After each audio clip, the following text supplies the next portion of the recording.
अंतरिक्ष में गई सास बहू। मम्मी, आप इतनी अच्छी एस्ट्रोनॉट हो, फिर ये अर्ली रिटायरमेंट क्यों?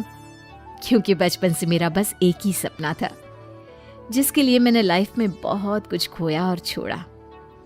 लेकिन अब इस अर्ली रिटायरमेंट के जरिए मैं बस तुम दोनों के साथ और पास रहकर बिना किसी हड़बड़ी के जिंदगी जीना चाहती हूँ।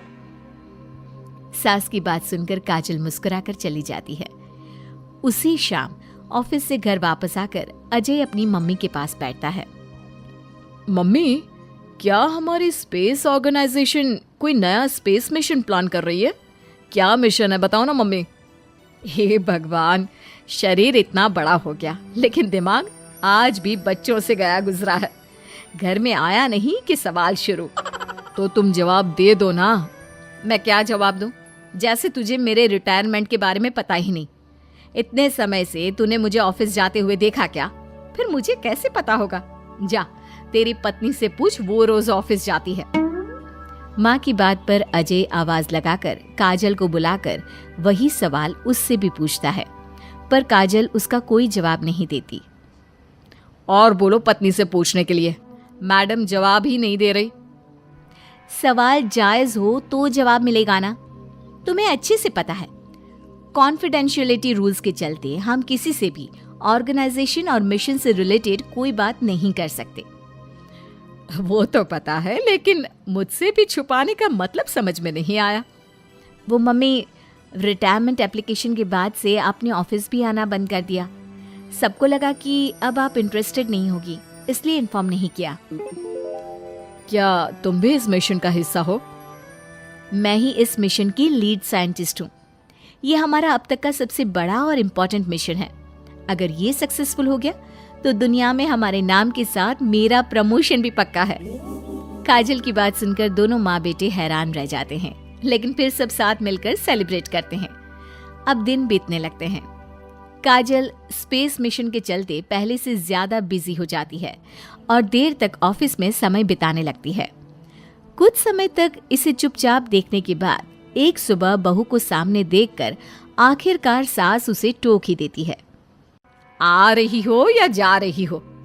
भाई, हमें तो तुम्हारी शक्ल देखे लगता है सदियां बीत गई। मैडम कब आती है कब जाती है कुछ पता ही नहीं चलता। अरे ऐसा कौन सा मिशन है जिसने सुबह रात घर परिवार सब भुला दिया? मिशन तो मैंने भी बहुत देखे हैं और गई भी हूँ, पर ऐसा हाल कभी नहीं हुआ।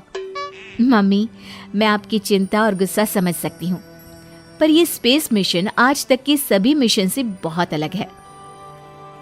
अच्छा, जरा मैं भी तो सुनूं, ऐसा क्या है इसमें? आई एम सॉरी मम्मी, मैं नहीं बता सकती। भूलो मत, मैंने रिटायरमेंट अप्लाई किया है, लेकिन रिटायर होने में अभी 7 महीने बाकी है, जिसके हिसाब से मैं आज भी ऑर्गेनाइजेशन का हिस्सा हूँ। तो मुझे बताकर तुम कोई रूल नहीं तोड़ रही। मुझे सब याद है मम्मी, और मुझे ये भी पता है कि अगर आप साथ दें तो मिशन के लिए बहुत बड़ी मदद साबित होगी। पर सीनियर्स ने रूल बनाया है कि इस मिशन की इंफॉर्मेशन सिर्फ उन्हीं के पास होगी जो इसका पार्ट है, और मुझे तो उन्होंने खास अपने पास बुलाकर ये समझाया था। बहू की बात सुनकर सास सोच में पड़ जाती है और अगले दिन खुद भी ऑफिस पहुंच जाती है। ओहो, क्या बात है मैडम, रिटायरमेंट के एप्लीकेशन के बाद तो आपने दर्शन देने भी बंद कर दिए।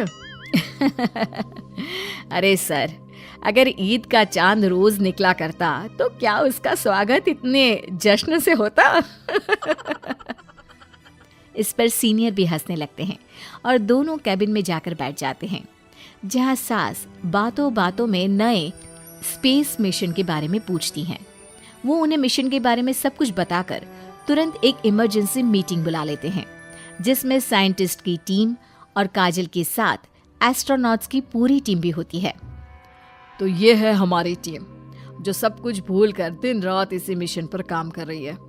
अगर आप भी हमें ज्वाइन कर ले तो सोने पर सुहागा हो जाएगा।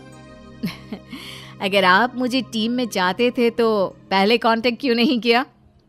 आपने स्पेस में ना जाने के फैसले के साथ डेस्क जॉब का भी इनकार कर दिया और अर्ली रिटायरमेंट के लिए अप्लाई कर दिया, और फिर पिछले 1 महीने में किसी के साथ कोई कांटेक्ट भी नहीं हुआ। इसलिए हमने सोचा शायद अब आप ब्रेक लेकर इस सब से दूर रहना चाहती हो। और इसीलिए किसी ने आपको परेशान करना सही नहीं समझा। बात तो आपकी सही है, फिर भी एक सुझाव देना चाहूंगी। ये जो आप कर रहे हो ना, ये मिशन नहीं, साफ सुसाइड है।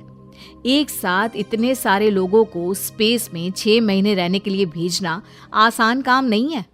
और ये बात मुझे आपको समझाने की जरूरत नहीं होनी चाहिए। हमें सारे कॉन्सिक्वेंसेस, स्पेस, नेचर, मिशन की मुश्किल सबका पता है, और ऐसा करने वाले हम पहले नहीं हैं। इसलिए ये भी साबित है कि काम हो सकता है। आप सिर्फ एक एक्सपेरिमेंट के लिए इतने सारे लोगों की जान और मेहनत को दांव पर लगाना चाहते हो, जिसमें सक्सेस रेट भी मुश्किल से 1% है। बहुत देर तक इन्हीं सब बातों पर बहस चलने और काजल की सास उर्फ ऑर्गेनाइजेशन की सबसे एक्सपीरियंस्ड एस्ट्रोनॉट को बहुत देर समझाने के बाद भी जब वो राजी नहीं होती, तो ऑर्गेनाइजेशन के सीनियर्स को उन्हें घर वापस भेजना पड़ता है। लेकिन उसी के बाद से न चाहते हुए भी सास मिशन के बारे में सोचना बंद नहीं कर पाती। इसी तरह 1 हफ्ता बीत जाता है। माँ, जब घर में बैठकर भी मिशन के बारे में ही सोचना है, तो इससे अच्छा है कि वहां जाकर इस सोच के जरिए उनकी मदद ही कर दो। उन्हें ऑफिस में नहीं, स्पेस में जाने के लिए मेरी जरूरत है। वो चाहते हैं कि मैं हेड एस्ट्रोनॉट बनकर बाकी सबके साथ स्पेस में जाऊं। वाओ, रिटायरमेंट से पहले आखिरी असाइनमेंट की तरह इससे अच्छा और क्या हो सकता है माँ? आपको हाँ बोल देना चाहिए। उस टीम में एक मेंबर काजल भी है। अगर हम दोनों ही चले जाएंगे तो तुम अकेले कैसे रहोगे? वहां से जिंदा वापस आने की कोई गारंटी नहीं बेटा। अब भी हमें भेजना चाहते हो क्या? जिस दिन से आपको पहली बार स्पेस में जाते देखा है, तभी से ये डर और पॉजिटिविटी दोनों साथ लेकर जीना सीख गया हूं। आप जाओ माँ, मुझे पूरा भरोसा है आप दोनों वापस भी आओगे और देश के साथ मेरा नाम भी रोशन करोगे। बेटी की बात सुनकर माँ के अंदर हिम्मत आती है और वो एक बार फिर स्पेस ऑर्गेनाइजेशन पहुंच जाती है, जहां उसके फैसले से सब बहुत खुश होते हैं और स्पेस मिशन की तैयारी पहले से ज्यादा जोश में शुरू हो जाती है। कुछ ही समय बाद दोनों सास बहू स्पेस में पहुंच जाती हैं। आखिरकार आज मेरी साइंटिस्ट बहू एस्ट्रोनॉट भी बन गई।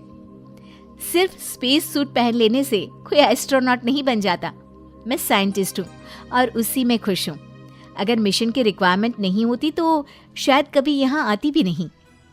इसी तरह दिन पर दिन स्पेस की अनेक मुश्किलें और दिक्कत सहते हुए देखते ही देखते 6 महीने बीत जाते हैं और नामुमकिन को मुमकिन करके दिखाते हुए सब सही सलामत अर्थ पर वापस आ जाते हैं, जिसके बाद से दुनिया भर में ये मिशन सास बहू की अंतरिक्ष यात्रा के नाम से मशहूर हो जाता है।